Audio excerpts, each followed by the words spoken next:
L'Ajuntament de Barcelona, a partir del 2006, desenvolupa l'ordenança municipal per intentar frenar una mica l'allau de joves creadors i d'artistes d'arreu del món que venien a pintar aquí per moltes queixes i demandes de propietaris de locals, d'immobles, que s'han vist afectats per una conducta vandàlica, que és el grafiti.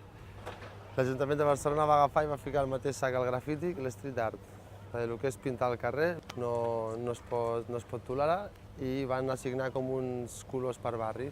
Cada barri té uns colors concrets, una gamma de colors, llavors els equips de l'Ajuntament que blanquegen tot el grafiti ja tenen unes gammes de colors per cada barri.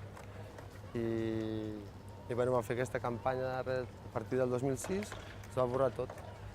Tot el grafiti, street art, ja fos vandalisme, ja fos obra d'art, expressió artística, va quedar borrat.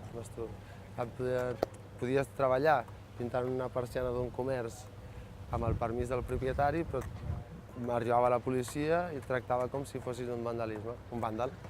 I et requisava les llaunes, et posava una multa, li posava una multa al propietari i et trobaves en una situació molt incòmoda perquè haver intentat fer les coses bé, trobaves que et tractaven de la mateixa manera que si estiguessis fent un acte il·legal, i no era així.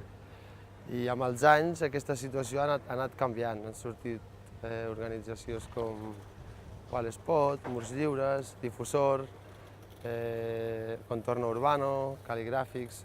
Per Catalunya hi ha moltes entitats que es dediquen a promocionar l'street art i a alliberar parets, aconseguir permisos per fer esdeveniments, gent que es comença a moure per